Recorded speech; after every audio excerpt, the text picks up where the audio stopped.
The first time I really questioned my gender identity. The first time I really looked inside myself and discovered that gender identity from within. It's in my 40s. Magic pills, as I like to call them. They started shifting a lot of things on my body and in my brain and in the way I saw the world. But they also started explaining a lot of things to me, like why I felt so uncomfortable in my skin for most of my life. I started to feel very comfortable in my skin. I feel very privileged and fortunate to be one of the few and first transgender women to graduate from such a prestigious college. So they're saying in this bill that based on your day one sexual characteristics, that is the only thing that we could put on your government ID. You have to have a branch of your insurance that denies the affirmation of one's gender identity. That is scary, which means we need more allies. We need more education in the general public. We need voices like your voice telling other people that, hey, transgender people are also people. Hello, hello, and thank you for joining me. It's Brandi's World, and I'm Brandi Beckett.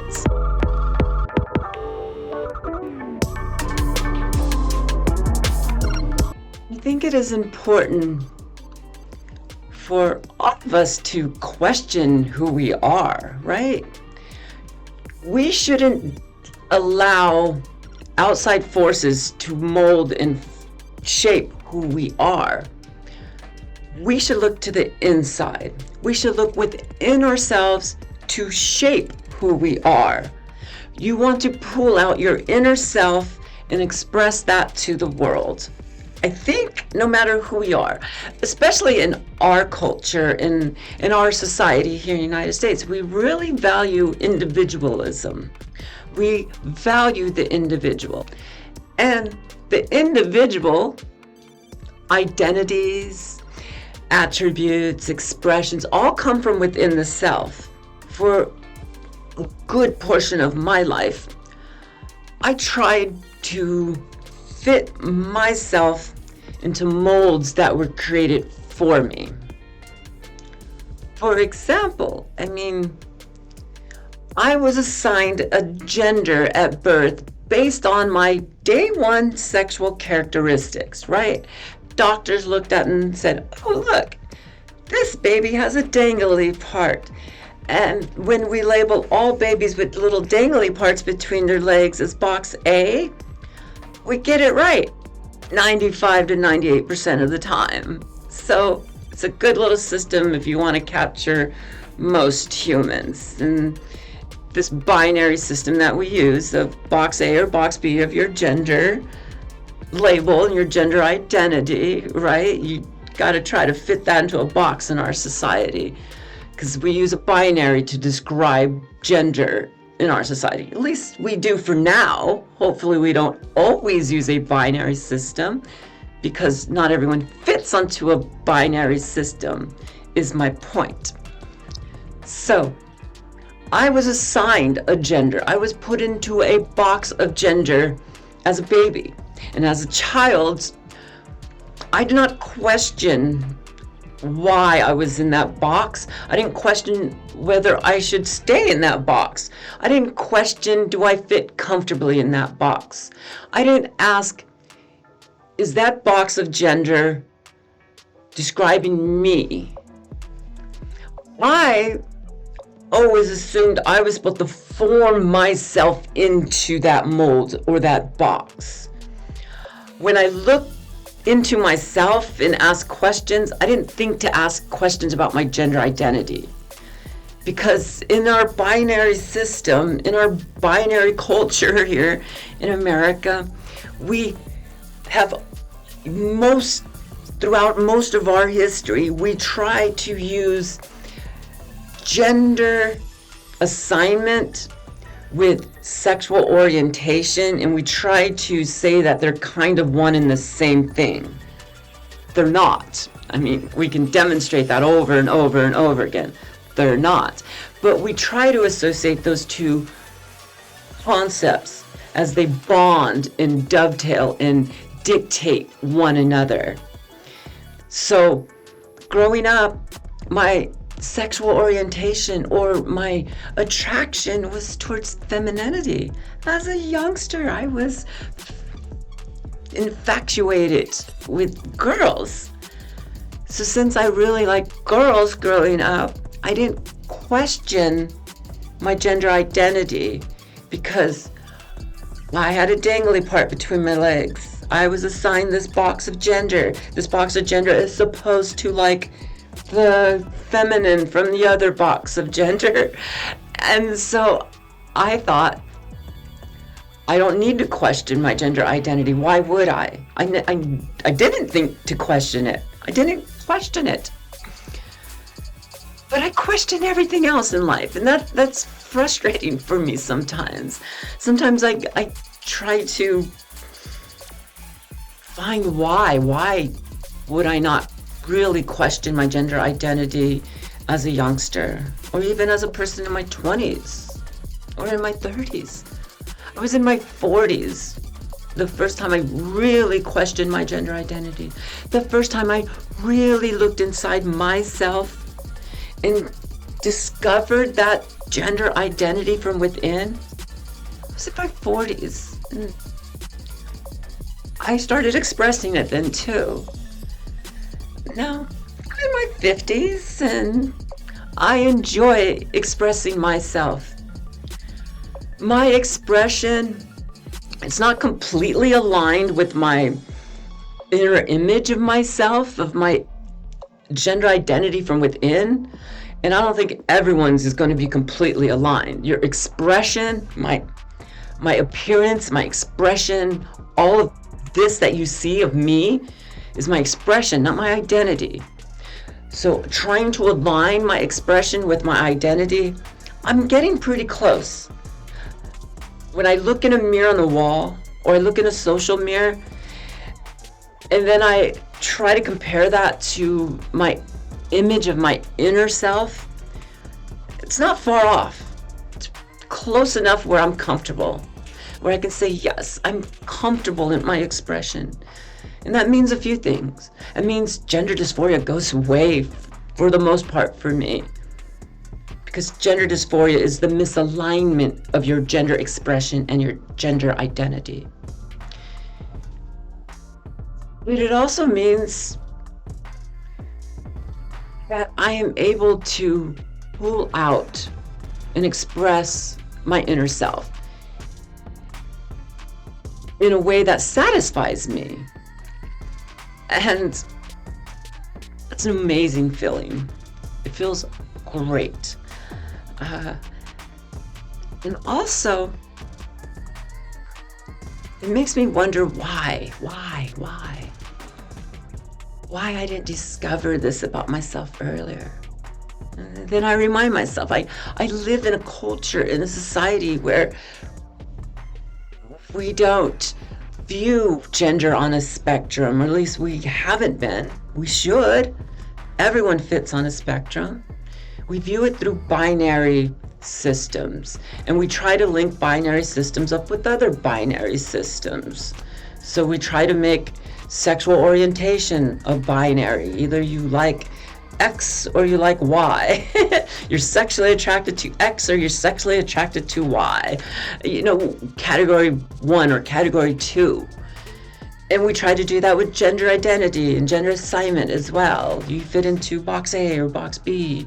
You like type A or type B. You're attracted to type A or type B. And we try to make this whole human experience as a binary. But it's not. It's not a binary. Our sexual attractions are not something we choose. It's something we realize about ourselves. And we could explore that, or we could stifle that as well. But they're not dictated by your identities, by your gender identities, by your gender expression. your sexual attraction and your gender identity, they both are within you, but they are not the same thing within you. So I encourage everyone to question your inner self and discover that. Discover where you lie on a spectrum of sexual orientation. Discover where you lie on a spectrum of gender identity, in masculine and feminine, and somewhere in between.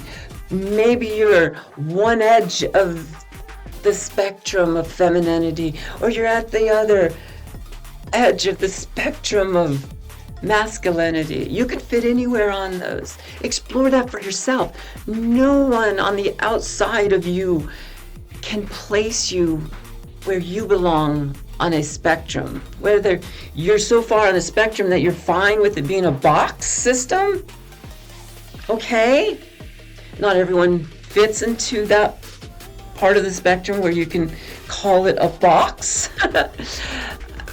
But okay, if that's what you really want to do, also recognize you're not the standard for gender identity and you're not the standard for sexual orientation. Everyone exists on a spectrum. My question to you is, why not ask where you fit on that spectrum? I ask myself openly and honestly about my gender identity, about my sexual orientation, and I discovered amazing things about myself. I discovered that my gender identity is pretty feminine, and I'm pretty far over on a spectrum of masculine and feminine. I enjoy expressing the femininity from within myself. Sexual orientation, I learned to flow with it. I learned you cannot choose or control your sexual attraction or your sexual orientation. And I also learned that forces beyond your control can shift and change that orientation or those attractions. When I began my hormone replacement therapy, not common for most people on hormone replacement therapy or HRT, but for me, when I flooded my body with estrogen and blocked out testosterone, a couple of interesting things happened. One, I noticed that when those shifts started to occur and started to manifest within my body and my brain, I started losing my attraction to femininity, like sexual attraction to girls, women, femininity. I was like, it's kind of going away. In fact, at the time, I was in college. I was 42 years old. I had a 20-something girlfriend, a college student, we were having a lot of fun. And we ended up still being really great friends after too, but I lost my sexual attraction, not just to her, but to femininity. And I started gaining attraction to masculinity. My very high libido rate, my libido was very strong for most of my life. And even in my 40s, my strong libido didn't go away when I shifted my hormones. My libido just shifted focus. I stopped so much focusing on femininity in my sexual attraction, and masculinity started becoming very appealing to me.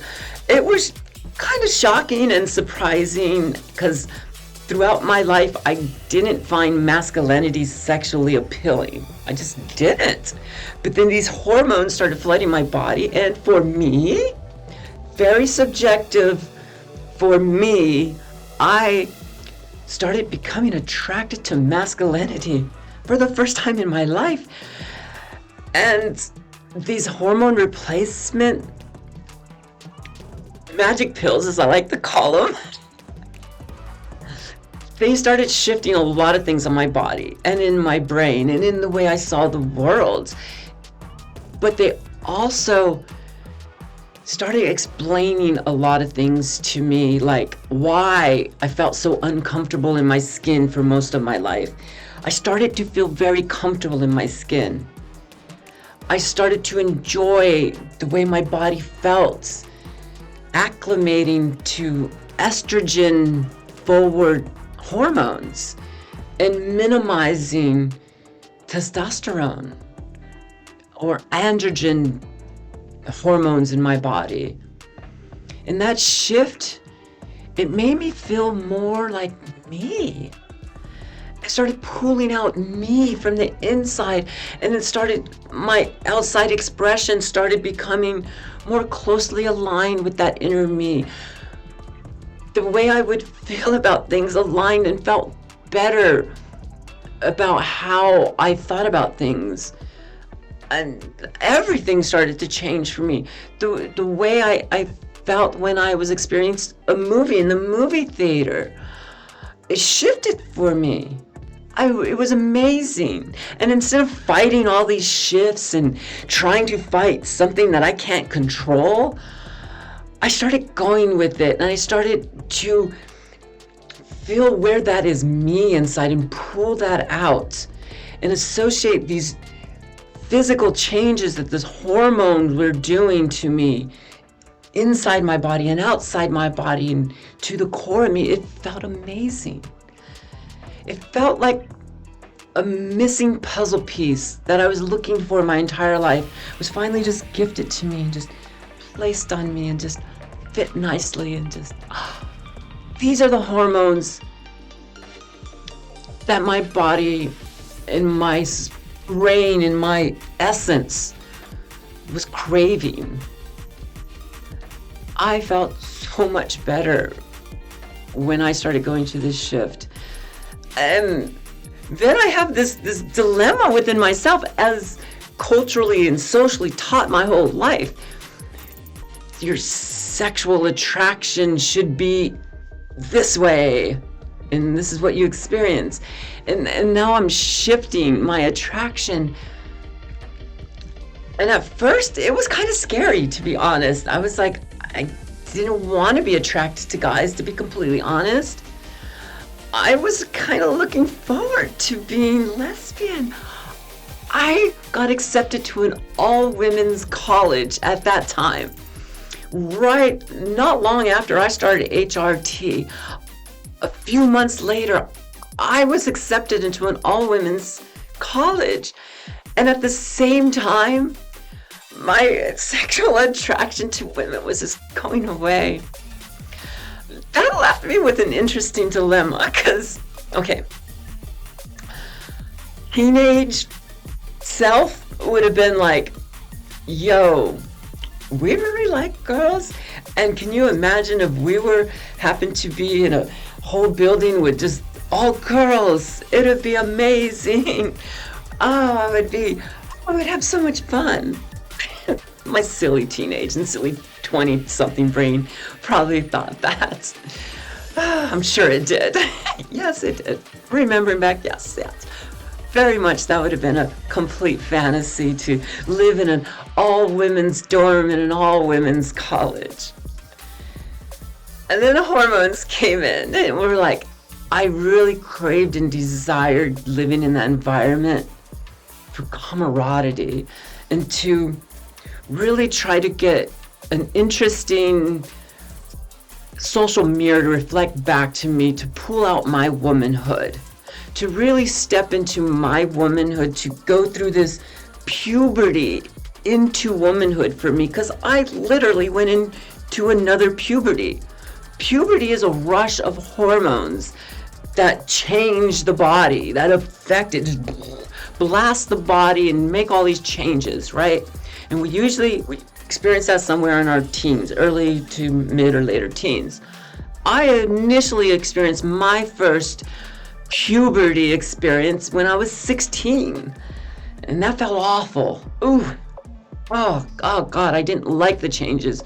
I didn't like the way it was making me feel. I knew I I didn't understand why all of my friends around me and classmates and cohorts were kind of enjoying and proud of what their body was changing and looking like. And I just didn't feel comfortable. I didn't know why, but I didn't like it. I didn't know why. I didn't ask why. I just didn't feel comfortable.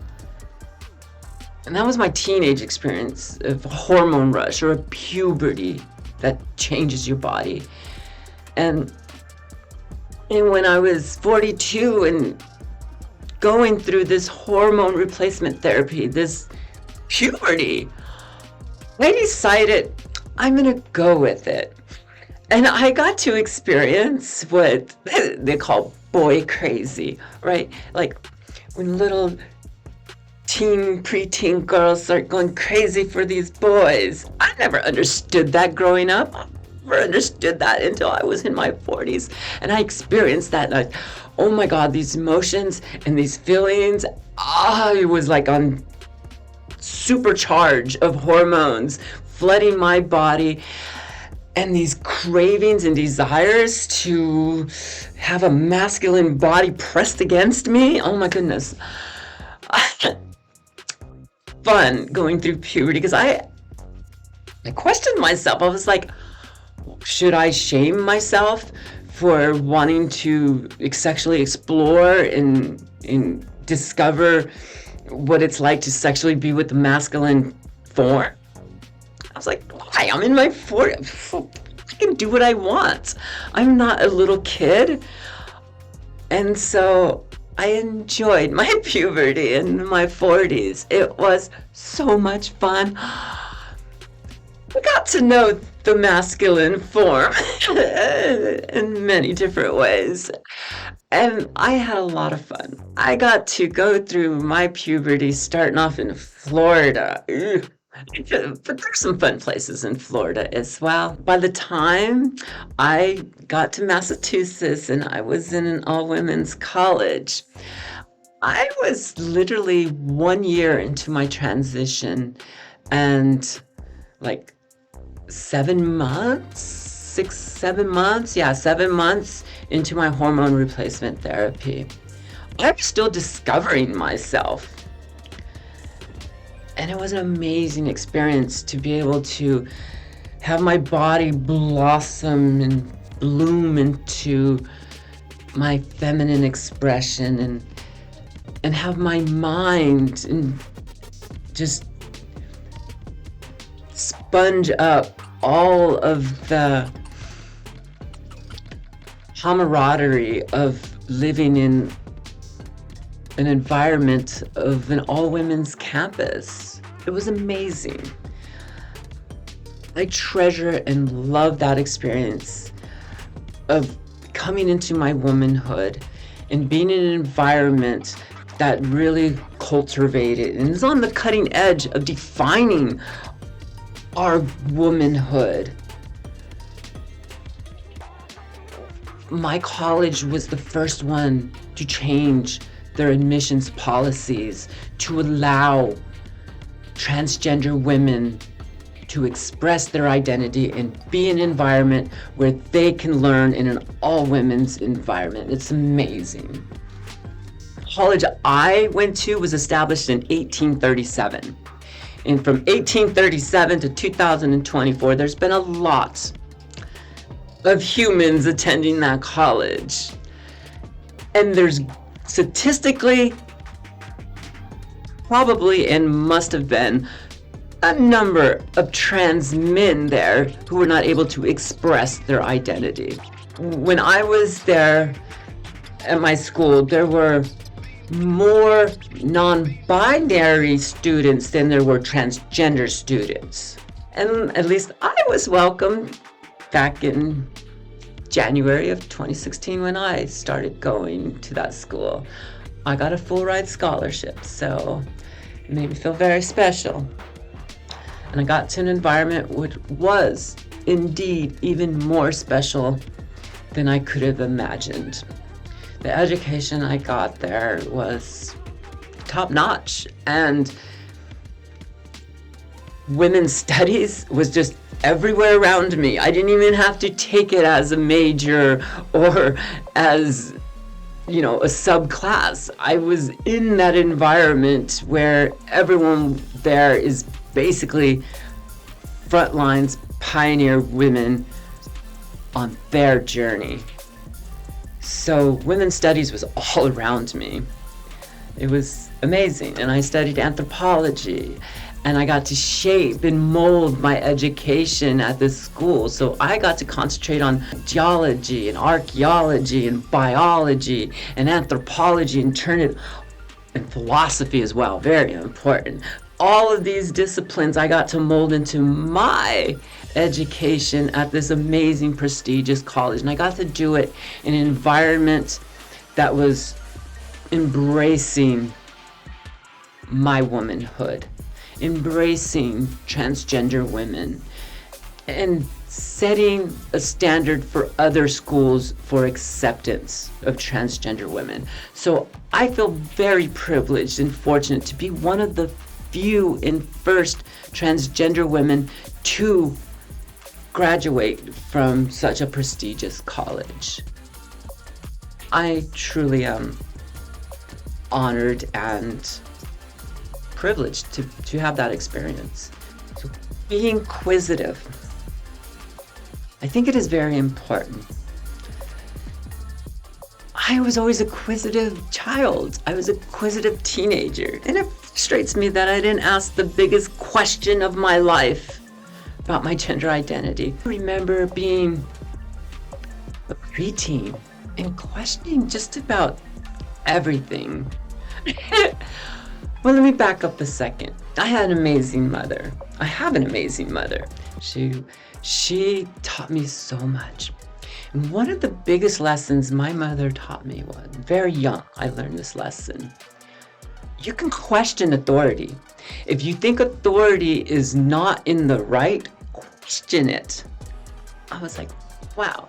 And she taught me this in a few different ways. She told me stories about how her growing up as a Catholic girl, and she was supposed to wear certain Catholic clothing that fit a certain way. And she didn't feel comfortable in that clothing, and she didn't like the way it felt. So she would keep an extra change of clothes that she would, as soon as she left the house, she'd go to her friend's house, change her clothing and hide that clothing and go off and do whatever she had to do, and then come back and change before she went back home. Or vice versa, right when she left school, she would change her clothes because she didn't like that clothing. And I was like, oh, you can do that, that's interesting. And then she also, when I was young, I remember getting in trouble for wearing the wrong shirt to school. My shirt, I didn't really realize it at the time. I thought it was just a cool Southern California shirt because I grew up in Southern California. I see these types of shirts all the time. It was a Mr. Zog's Sex Wax.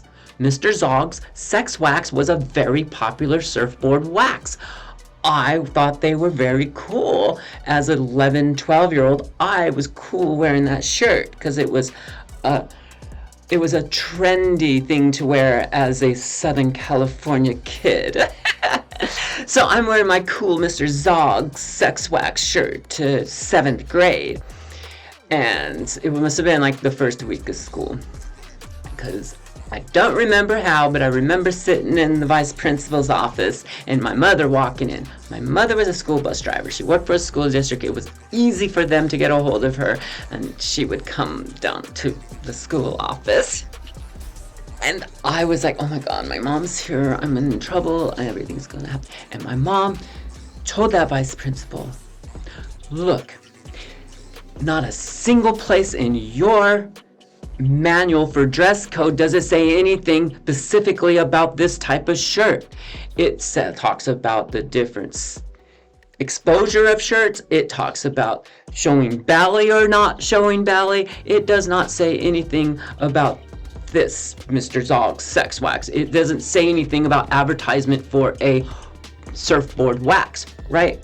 So that's kind of her argument. She goes in there, and then like the principal, well, can't have that word sex on there. And it was like, you can go out and buy my child a new wardrobe. You could go out and buy my child a new shirt, and then they will wear it, because I worked hard for the money to buy this shirt. this is the shirt my child is wearing to school. And if you don't like it, you can replace it with a different shirt. And I was like, oh, whoa, oh, that's pretty cool. I mean, I don't think her argument worked. I think I didn't wear the shirt to school anymore. But I was like, you can do that? You can question? I was like, oh my God. And started questioning. I questioned so much about everything when I was a kid. I remember sitting in class and one of my teachers telling me that the communism is bad and that the USSR are the enemy and they are wrong about everything, apparently. And I remember going, why? Can you explain to me why a child in Moscow is the bad kid and a child in the United States in a classroom is the good kid? And I remember the teacher didn't have an answer for that. I was like, why do we have to say that this country is better than that country? Because of what? We don't know what it's like to live there, and they don't know what it's like to live here. So how can we be so judgmental? And my teachers did not like that at all. And then I found out that you did not have to stand and show respect for a flag because your teacher tells you to. I remember being just around that same age, 10, 11 years old, and going, wait a minute. Why do I have to pledge my allegiance to a flag? What does that even mean? It's not the Constitution. Because I remember learning the Constitution's important. We follow that Constitution. It bonds us as a nation, it bonds us as a people, and it protects us as a people. Constitution, cool. And it was a very good one. And to this day, it is a very good Constitution. I can't think of a better one, right? It's a very good Constitution as far as they go. And I remember thinking, the flag is not saying it is the Constitution. It is not saying it is the military. It is just representing not just one part of America, but all or any part of America. And I thought, there are people in America who use that flag as a symbol to hate people, to discriminate against people. They stand behind those symbols and think they can do horrific and egregious things to other nations or other people. And I was like, and what did that flag change? And I remember learning, I was like, wait a minute. Let's say other kids in countries have to pledge their allegiance to their flag. But what if that flag changes meaning? I learned about World War II around this time. I learned that people were very proud of a flag they had in Germany in the 1930s, and they pledged their allegiance to that flag and what it stood for. And then they realized that it could change. And maybe all of the things it was standing for, they weren't privy to, and they couldn't see. And they couldn't see it unfolding, that flag from there forward after the Second World War represents hate, discrimination, cruelty, and lack of humanity. It's a very harmful flag. And I thought, hey baby. Yeah, did you get my text message? No, I'm doing studio time. Let me see here. Okay. Sorry. The bill seems to be dead. It was laid on the table yesterday, 2-3 by committee. Yeah, I looked it up and They didn't pass it? laid on the table. No, it never even made it where they would vote on it. Oh. It went through two committees. It went through like the committee for people, like humans, and then it made it to the insurance committee. And then that's where it got laid on the table, which is their slang for dead. It's still in the House, but it ain't going nowhere. It's not going to get voted on. Oh, that is wonderful news. Oh goodness. The insurance companies is what destroyed it? Yeah. Because they were the ones that were going to have to change so much, or they were going to have to lose or change the way they do business. They were trying to get those insurance companies to not accept trans people for being trans. Right. It was scary. Okay. Well, thank you for checking in on that bill for me. You're welcome. I appreciate you. I appreciate you right back. Have fun. All right. Bye-bye. Bye.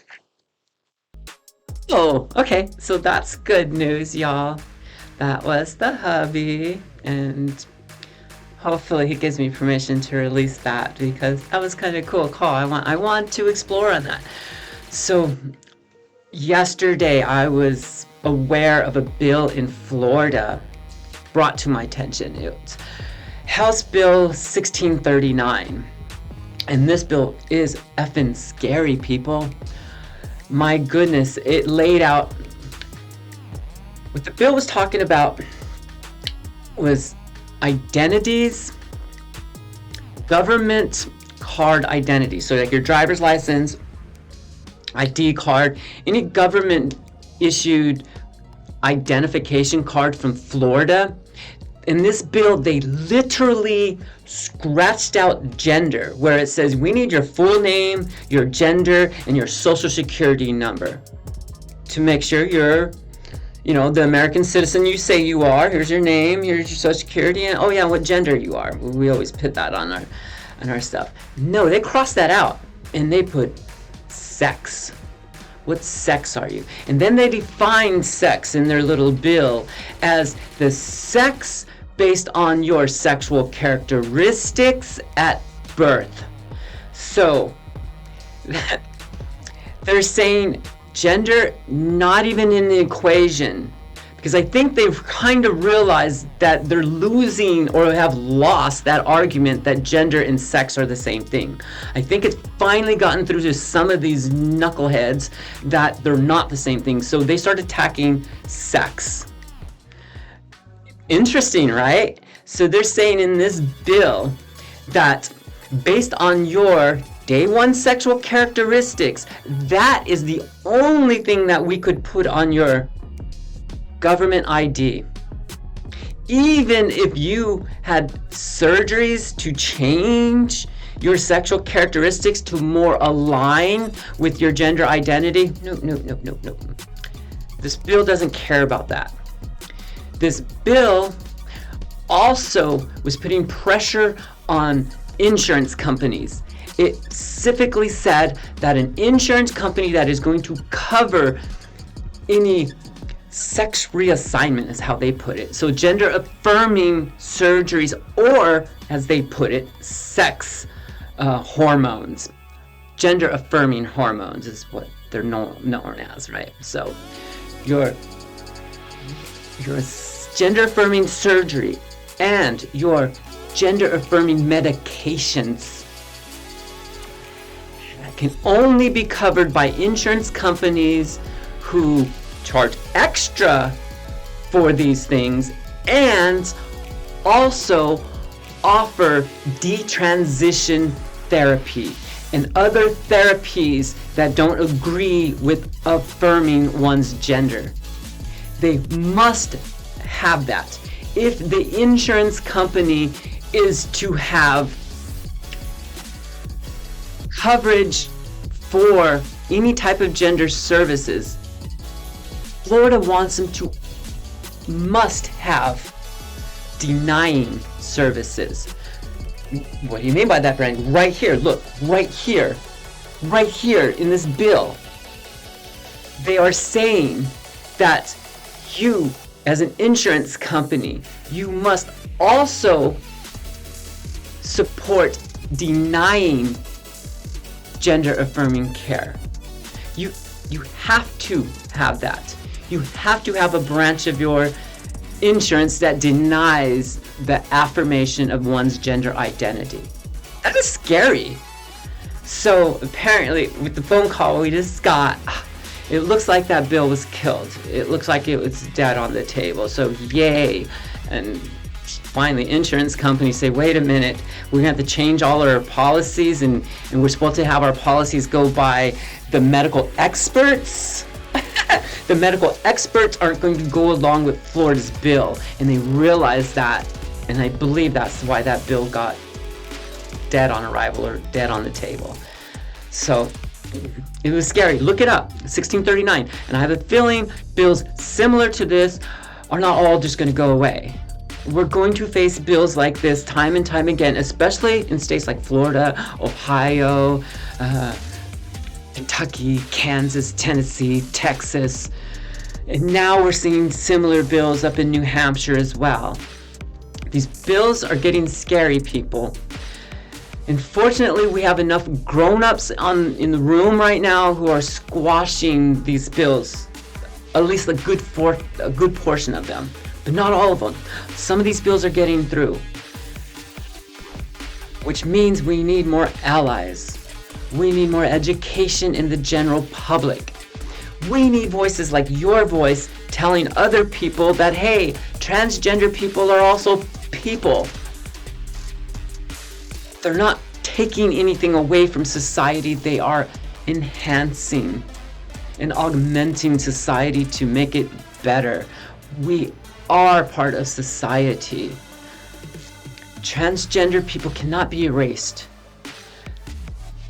No matter what you do, you're never going to erase transgender people. As long as you have a binary system describing gender labels and gender identities, you will have people who do not fit into that system.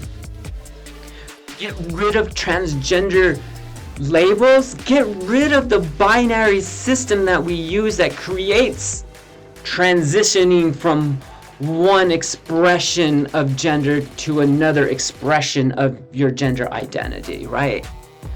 On a spectrum, everyone exists. On a binary, people will be excluded. So, yeah, good news and bad news. Good news, it looks like that bill in Florida is dying. Bad news, they're gonna write more. They just are, people.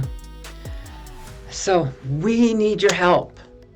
We need allies. Transgender movement requires allies. We need our cis allies. We need our cis friends. We need cis people telling other cis people not to discriminate and harm trans people for existing. So being inquisitive. Ask yourself questions. The only thing you can discover by asking yourself a hard question is yourself. Question yourself. Pull that inner self out and be the best you that you can be. Because that's what I am trying to do. I am trying to be the best me. I am trying to express the me that is within me. The me that I like and love. I want to express that to y'all. And I hope y'all want to express the inner you to everyone else. Find that inner you. Love yourself. But more importantly, like yourself. And treat people the way they want to be treated. Bye-bye for now.